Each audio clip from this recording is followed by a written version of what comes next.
20세기에 발간된 우수하고 의미 있는 책 100권 중 그 24번째 책, 권터 빌헬름 그라스의 양철북을 시작합니다. 14살의 히틀러 소년단에 가담해 17세에 히틀러의 나치 무장 친위대 10SS 기갑사단에 자원하여 참전하고 미군의 포로가 되었던 작가의 나치와 히틀러에 대한 비난과 비판이 담긴 의미심장한 작품입니다. 자, 그러면 권터 빌헬름 글라스와 그의 작품 양철북 속으로 빠져보도록 하겠습니다.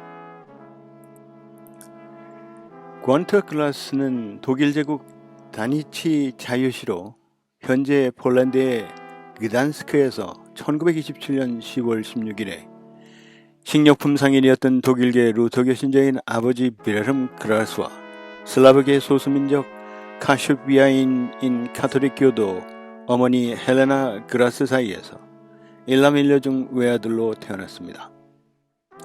여동생 월트라드는 1930년에 태어났습니다. 14살이던 1941년 제2차 세계대전 당시 히틀러 소년단인 독일 제국 노동봉사대에서 참여하여 활동하던 중 17세의 나이인 1944년에 독일 해군 잠수함 부대에 지원했지만 탈락하고 히틀러의 나치 무장 친위대에 자원 입대하여 10SS 기갑사단 프른즈베르크에 발령받아 참전했습니다. 종전 후에는 부상당한 채 미군 포로로 잡혀서 1946년까지 포로 소용소에 수감되었습니다. 수용소에서 석방된 후 1946년부터 1947년까지 광산에서 일하며 석공기술 과정을 마쳤습니다. 1948년부터 1952년까지는 디셀도르프 미술대학에서 그래픽과 조각을 공부했고 1953년부터 1956년까지는 베를린 예술대학에서 조각을 배웠습니다. 1954년 스위스 댄서 출신인 아내 마가렛 슐츠와 결혼하여 1960년까지 베를린에 살기 시작했지만 1972년 별거에 들어가 1978년에 이혼했습니다. 슐츠와의 사이에서 1957년생 프란츠, 1957년생 라울, 1961년생 로라, 1965년생 블루노 등 4명의 자녀를 뒀습니다. 1972년 베로니카 슈로터와 관계를 시작하여 1974년에 헬레나를 낳았습니다. 1979년에는 잉그리드 크루커 사이에서 넬리를 생산했습니다. 1979년 그라스는 오르가니스트인 우테 그루나트와 결혼하여 여생을 함께하며 몰타와 헌츠라는 2명의 아들을 낳았습니다.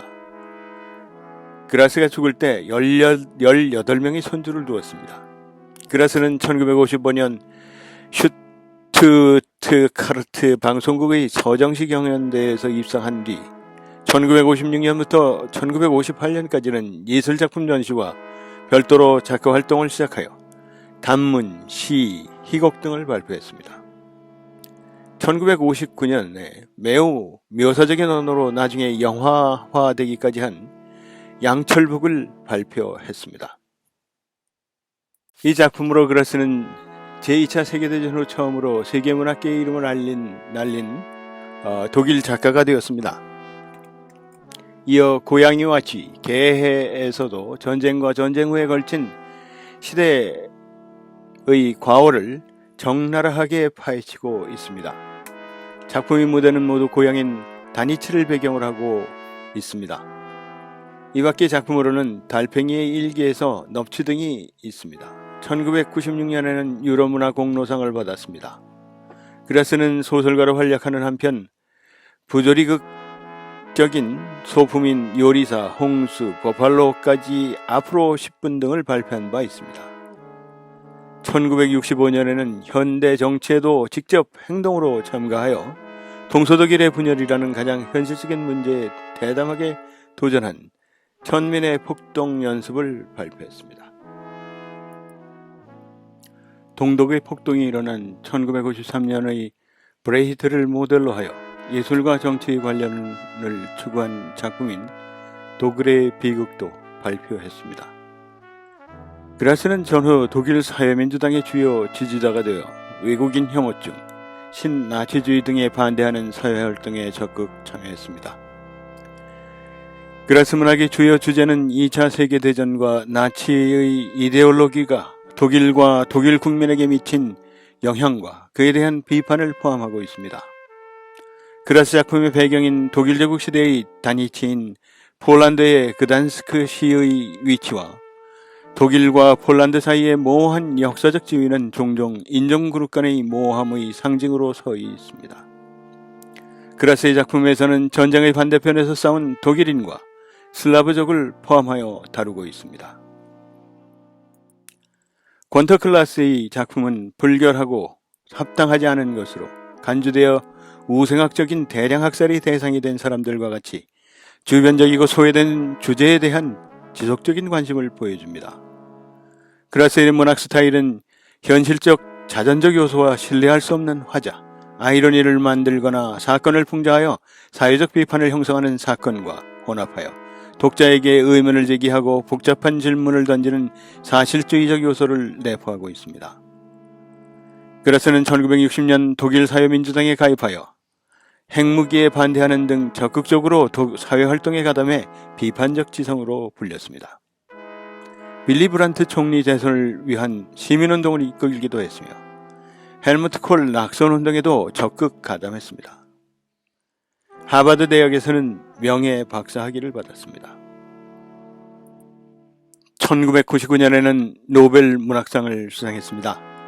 평생 동안 열렬한 파이프 흡연자였던 그라스는 2015년 4월 13일 리베크 병원에서 87세의 나이로 폐질환으로 사망했습니다.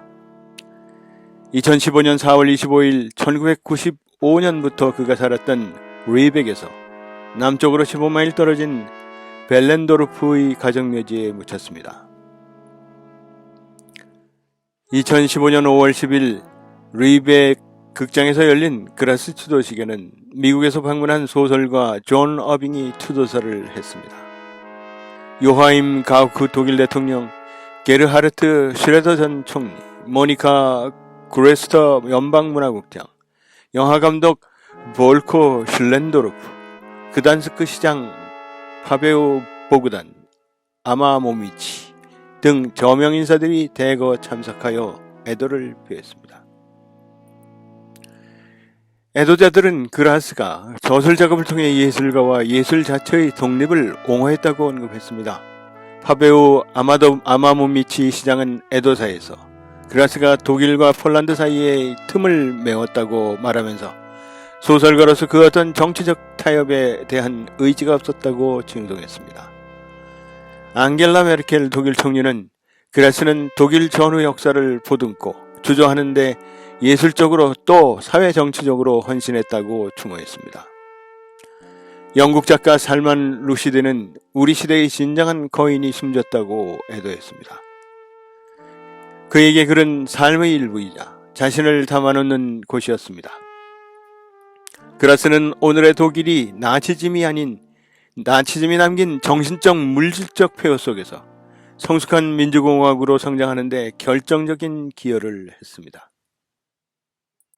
권터 그라스는 선거 때마다 자원봉사자들로 유권자 연합을 결성하여 선거운동에 뛰어들었던 위대한 시민이었습니다. 1969년 선거에서는 190회, 1972년 선거에서는 130회 이상의 유세를 직접 펼쳤습니다.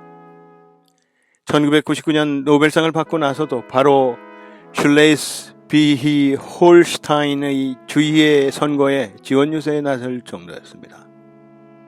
일상적인 대화로 맥주잔을 앞에 놓고 대중들과 토론하기를 마다하지 않았습니다. 정치 참여의 이유는 시민으로서 당연히 해야 할 의무라고 담담하게 이야기했습니다. 1960년대 이후 독일 현대사의 정치적 구비마다 그라스의 자치가 배어있지 않은 곳이 없을 정도입니다. 1966년 나치 전력을 가진 그루트 키징거가 총리로 내정되자 그라스는 취임 전날 사임을 촉구하는 공개 편지를 보냈습니다. 심각한 전력을 가진 당신이 총리 자리에 앉게 된다면 학생들에게 역사 교육을 어떻게 해야 한단 말입니까? 당신은 책임만 감수하면 되지만 우리는 그 결과와 치욕을 감수해야 합니다. 1989년 통일공간에서는 아우슈비츠가 있는 한 독일 통일의 도덕적 정당성은 없다며 민족 통일보다 유럽 통합이 우선한다는 주장을 펼쳐 독일인들을 경악하게 했고 불안해하던 유럽인들을 안심시켰습니다. 부채 탕감론으로 소독인들에게 통일세 논란을 잠재운 것도 그라스였습니다.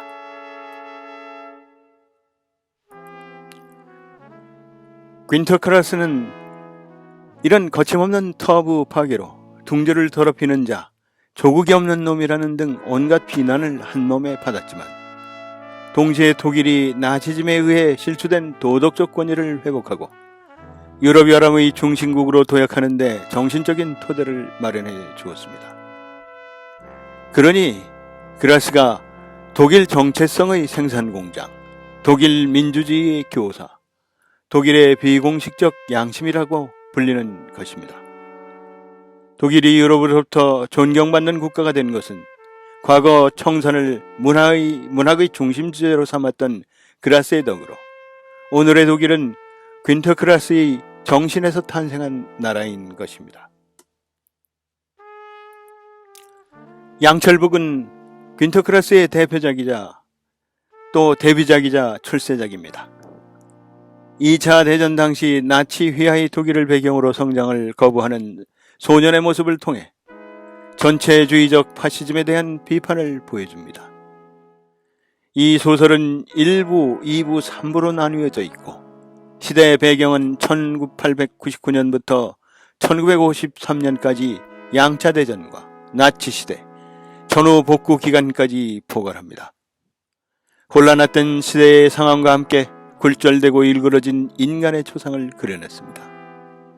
영화 양철북은 폴코 슐렌도르프 감독에 의해 1979년에 영화로 만들어졌습니다. 이 소설이 독특한 상상력을 토대로 세상의 위선을 반어적인 형태로 꼬집기 때문에 영화는 크로테스크하고 호러하기로 유명합니다. 이를 일종의 마술적 사실주의, 매직 리얼리즘이라고 지칭하기도 합니다. 현실에서 일어나지 않는 일이 일어나서 현실을 도드라지게 하기 때문입니다. 카느 영화제 황금종려상과 아카데미 최우수 외국어 영화상을 수상했습니다. 하지만 이 영화에 대한 논란도 컸습니다. 특히 당시 오스카의 역의 아역 배우에게 야한 장면을 촬영케 하는 것으로 지나친 외설 논란이 일어 미국의 한 주에서는 아예 상영 금지되기도 했습니다. 원작에서는 성적인 묘사를 반어와 풍자로 다양하게 표현하고 있습니다. 게다가 오스카가 자신을 예수라 주장하는 등 신성 모독으로 몰리기까지 했습니다. 양철북의 주요 배경이 된 다니치는 독일과 폴란드 사람들이 공존하는 독일과 폴란드의 접경지대로 히틀러의 폴란드 침공이 제일 목표가 되었던 곳이자 그라스가 태어난 곳입니다.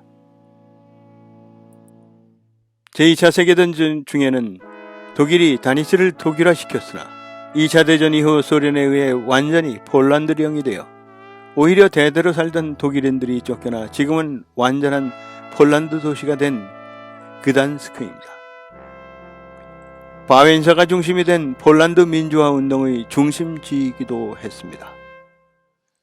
그라스는 그곳에서 궁핍하고 불우한 유년기를 보낸 후 청년기에 2차 세계대전을 겪으며 현대사를 통과했습니다. 다니치를 무대로 독일의 파행적인 20세기 초중반의 역사를 통렬한 반어와 역설과 풍자로 담아낸 전후 세계 문단에서 열광적인 호응을 얻었습니다. 나치스 치하에서 성장해 전쟁에서 살아남은 독일 전후 세대를 대변하는 탁월한 작품 양철북은 1959년에 발간되었습니다. 그 당시 현대 독일 문학에는 문단에서는 양철북이 20세기를 대표하는 작품으로서 영원할 것이라는 찬사가 쏟아졌습니다. 그 뒤 밝고도 어두운 우화로 역사의 잃어버린 한 단면을 잘 그려냈다는 평가를 받아 20세기 마지막 해인 1999년 노벨 문학상을 수상했습니다. 유럽은 다민족이 공존하는 곳입니다. 다니치만 해도 독일인, 폴란드인, 카슈바인 등이 공존했습니다. 국경도 자주 바뀌어 분쟁이 끊이지 않았습니다. 유고 내전이 그 대표적인 여러 민족의 분쟁을 알려준 곳입니다. 그라스는 저항과 다른 시각이라는 말로 양철북에 대해 설명했습니다. 1950년대 독일에서 사람들이 모두 어둠 속에 살고 있었습니다. 사람들은 그 어둠에 저항하고 반항하고 싶었습니다. 양철북 주인공 오스카는 다른 사람들과 똑같은 관점이 아니라 다른 위치에서 바라보고 평을 합니다. 그라스 역시 오스카처럼 어렸을 때부터 늘 다른 관점에서 세상과 사람들을 바라봤던 사람입니다. 말년까지도 정치와 역사에 관한 쓴소리를 아끼지 않아온 사회참여적 작가인 그라스는 잘 알지도 못한 채 무작정 비난하는 세태에 대한 비판을 쏟아부었습니다.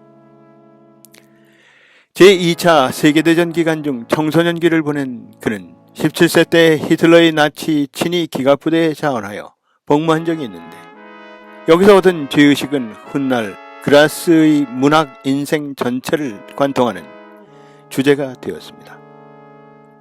양철북은 1952년에서 1954년에 걸쳐 정신병원에 수감된 오스카라는 나이 30이 되어도 키가 120cm에 머무르는 한 난쟁이의 과거를 회상하는 이야기입니다. 오스카의 이야기는 오스카가 태어나기도 훨씬 전부터 시작합니다. 외할머니 안나는 항상 4겹의 치마를 입고 다닙니다. 그 4겹의 치마 속에 외할아버지 요셉을 숨겨주면서 이야기는 시작됩니다.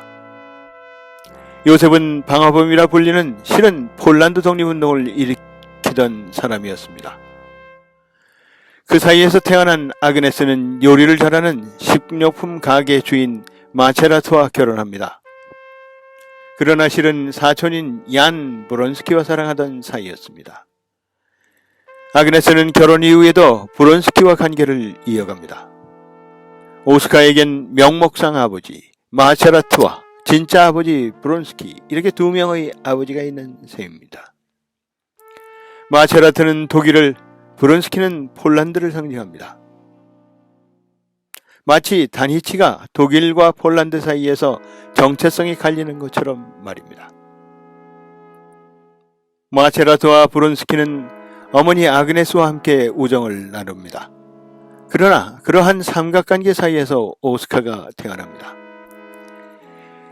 주인공인 오스카 마체라트는 1924년 다니치라는 도시에서 태어납니다.